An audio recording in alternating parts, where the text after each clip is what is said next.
Magandang araw mga kaibigan. Breaking news. Post ito ng GMA News 1 hour ago.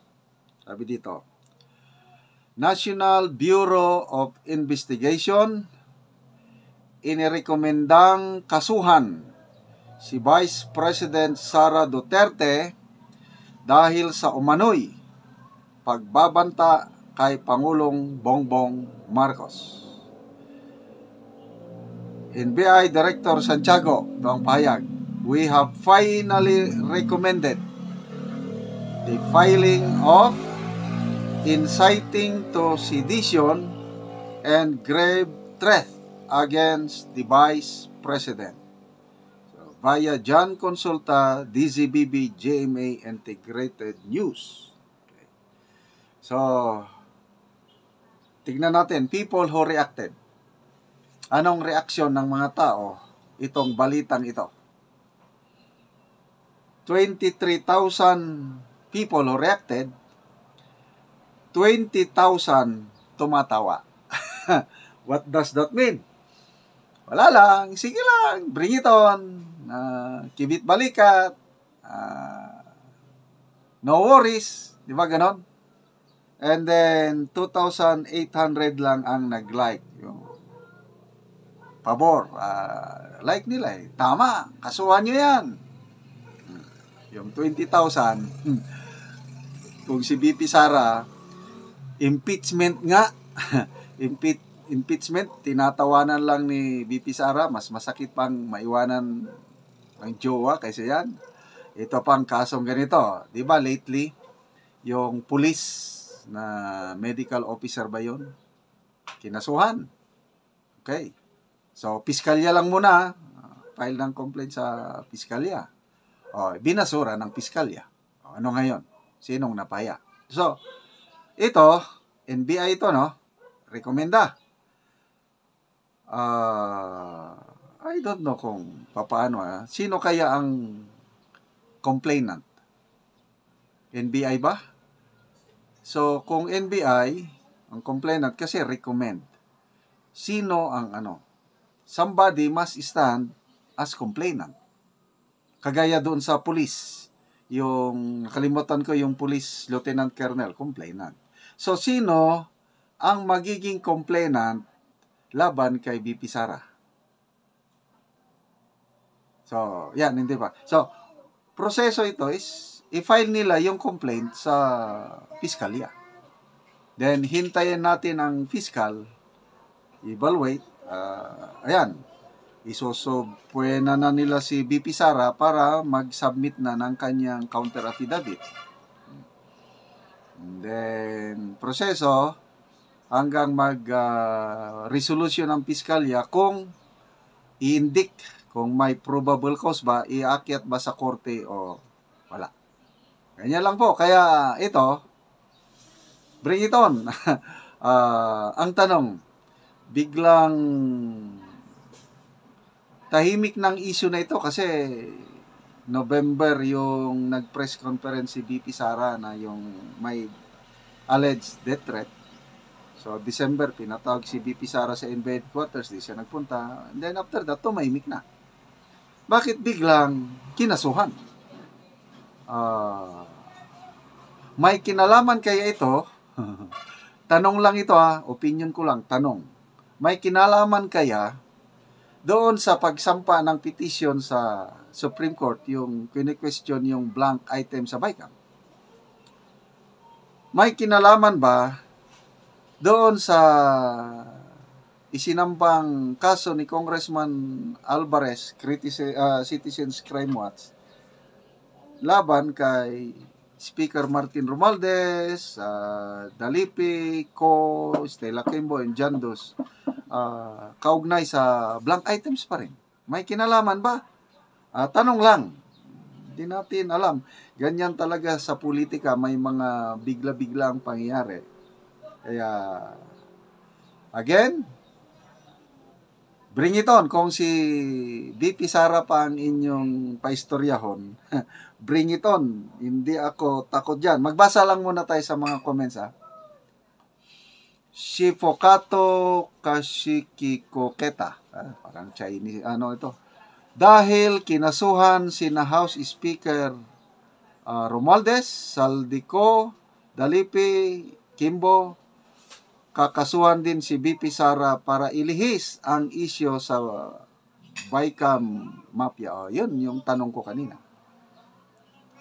Board Productive, bakit ngayon lang? November pa yan, conditional threat ni BP Sara. Yun ang tanong ko rin kanina. Bakit ngayon lang? Arnel Amit, I've noticed na lahat ng post against BP Sara react tawa. Yun, yung kanina, no? 23,000 ang nag-react, 20,000 ang tumatawa. Kent Kagitla, isn't there grounds for her to also be disbarred? Stanley De Rosas, oh my God, the administration is doing everything just to remove BP Sara out of the picture. What a shame. PR Otares, though they know how to interpret the law, I don't think it will prosper in the Supreme Court. The word if I get killed, meaning the first threat is on her, not anybody else. Abogada si BP Sara, alam nga naman na ipahamak niya ang sarili niya. Alam niya ang kanyang sinasabi. Lowin Galido, try nyo kasuhan para mapahiya kayo. Big time, loud, laugh out loud. Okay? Sanya Singh, sari-sari na lang, oy. Daming problema ng Pilipinas. Puro kayo nakatutok sa presidente, atat na atat. Kayo mapatalsik ang BP. I stand for BP. Salute to family Duterte. Anyway, mga kaibigan, maraming salamat sa inyong palaging panunod sa ating channel. Yung income sa channel na ito, ginagamit natin pagtulong sa mga nangangailangang tribong Talaandig sa Bukidnon. Namimigay tayo ng libreng yero at pako para makapagpatayo ang tribo ng bagong bahay nila or i-repair ang sira-sirang bahay. Namimigay din tayo ng livelihood assistance. Nagpapatanim tayo ngayon ng saging lakatan para pagdating ng araw kung may itinanim, may aanihin. Panoorin nyo ang video na ito kung saan kabalikat kayo sa pagtulong sa tribo. Magandang araw po, nandito na po ako sa taniman ni Cesar Saging Lakatan. At ito po, makikita si Cesar na nag-aabono ng saging. Ito po si Cesar. Ganda nga po, Sar. Mayong nga po. Abono ka, Sar? Nag-abono ko kuan. Kay aya pa mi ulan. Gaulan-ulan. Nindot nga mag-abono nga dunay ulan. Nindot yun ug mag-abono sa nga naay ulan. Kay dali ra mo kuan.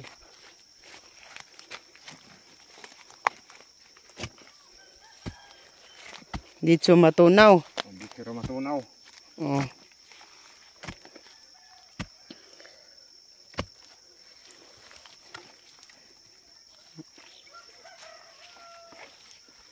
Muna na siya sa pag-abono. Muna na.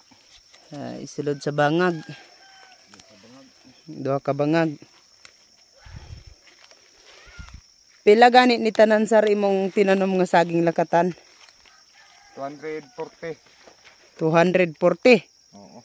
O daghan? Daghan gid ni kay basta magkugi lang ta. Kaloy ang tas Ginoo.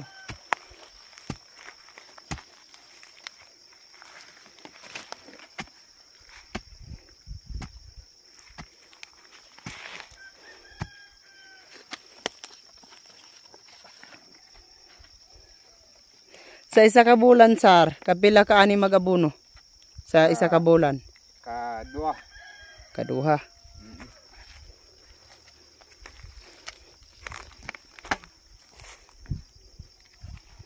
Oh, nakita na gid nimo sar ang epekto. Oh, nakita na nako kay tambok naman ang mga saging. Oo. Binaani oh. Mga sinaw na kayog dahon. Pila naman ni siya siya sar ka bulan?